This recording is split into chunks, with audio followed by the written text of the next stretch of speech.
Hi guys, how are you doing? So Anna here. Do you feel like you're addicted to food? Do you? Um, what I hear from many ladies is the pull, the compulsion to eat certain foods is so strong that it almost feels like an addiction. And they say, well, you can give up alcohol and you can give up drugs, but you can't give up food. So, how am I going to solve this problem? Now, it's no mistake that you feel like you're addicted to food because when we eat sugar and when we eat some of our favourite foods, it releases those feel good hormones, that dopamine in the system, and we get a little high from it. And so I wanted to address this because there is such a thing as food addiction, but I think it's handled very badly. People treat it as if it's nothing, and really, it's quite a tough thing to overcome. As the ladies pointed out, you can pack in smoking, and you can pack in drugs, and you can pack in alcohol, but you can't stop eating, can you? You've got to keep eating in order to live. So then it's very hard to get a handle on your drug of choice. So when it comes to food is no different. So I'm going to use chocolate as an example.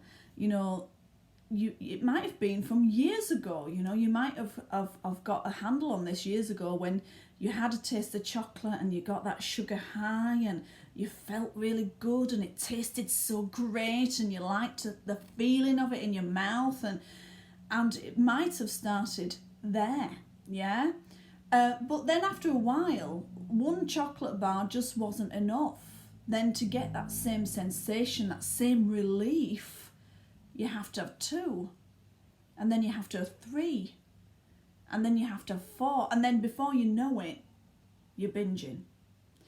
So you can see how when people get addicted to certain foods, when they get addicted to that sugar high, and the body is searching for that, that release of feel-good hormones, you can see how easy it is to get into that cycle. Now, I don't think there's any difference between, addiction to smoking and alcohol and drugs and food. I think it's all along the same neural pathways. And when it comes to the therapy that I use, we treat it exactly the same as if you were coming to me to stop smoking. We would treat it exactly the same. So a food addict is always looking for their next hit, aren't they? Does this sound like you? Are you always thinking about the next meal? As soon as you've finished the first one, does food just preoccupy your mind all the time? Do certain foods preoccupy your mind? Now, if you are addicted to food, then I would venture to say that maybe you may have an addictive personality, and you will see this in other areas of your life. So it's not just the food, or the smoking, or the alcohol. You'll see it in other areas of your life. So everyone talks about the negatives of addiction, and nobody ever talks about the positives. So if you've got a little bit of an addictive personality, I would imagine that you get good at things very quickly, yeah? Because you become obsessed by them. You get the focus, the whole of your focus goes on the thing that you're doing, and so your skills get enhanced very quickly. And people rise to great stations in life because they have that addictive personality. They'll work harder and longer, and they will learn more skills, and they'll just keep going because they have to have their fix, whatever that is. And so you might see it in relationships. You might see it, you could be addicted to love, You might be really addicted to that sensation of love. I think I might be, actually. Isn't everybody a little bit, But also, when I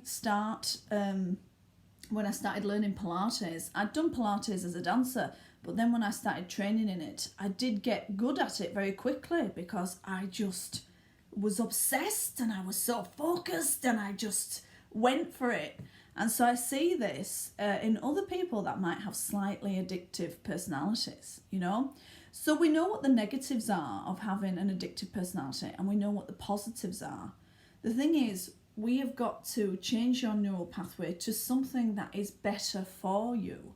But in order to change your emotional eating and your binge eating, we have to acknowledge that maybe it's an addiction. And you might not have even considered this before. But what I want you to do is I want you to just think about your whole life, not just about eating. I want you to think about your love affairs, your friendships, your work ethic, how you work, maybe your exercise, and food. Did you used to be a smoker? Do you like a drink? I want you to think of all areas of your life, and if you can see a little addictive trait there in other areas of your life, then maybe we have a little food addiction running that we need to solve.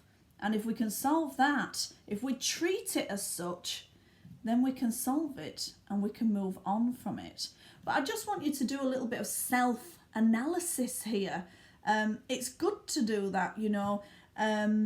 A lot of people in the training, coaching, therapy world have a little bit of addictive personalities.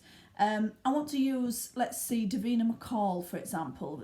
Davina McCall had alcohol problems and everything when she was younger, but she's got a new addiction now, and that's exercise. Yeah, so she's just changed the focus of her addiction, but you can see how she has that addiction within her personality. And I'm not here to change your personality.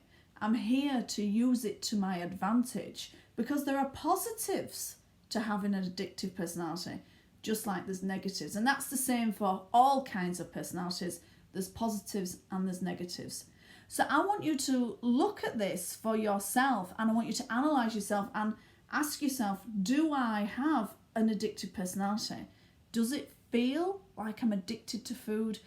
Does it take me more and more food now to get that high, to get that release, to get that feeling? Is it taking more and more food as time goes on? So have a look at that. You'll be amazed at what can happen. We can change the course of your addictive personality. We can use it to your advantage, and we can use it to great benefit for you. So I want you to think of it as a positive thing, but acknowledge it. And we're going to get rid of the negative and move towards the positive. If you want to know more about how I help people do that, to beat binge eating because of that addiction to a particular food, or to just food in general, they'll head over to foodfreedomclass.com and check it out, and check out the videos and check out the information there. I'm always fascinated by ladies who say that they are indeed food addicts. I recognise that addictive trait in myself, and lots of ladies that have been have got that addictive personality have risen to great success. They've got great jobs. They function very well in the world when they're addicted to positive things. And sometimes when the niggly little negative addictions come in, that's what we've got to get rid of. So head over to foodfreedomclass.com and check it out. I hope you're very well indeed, and I'll speak to you soon. Bye for now.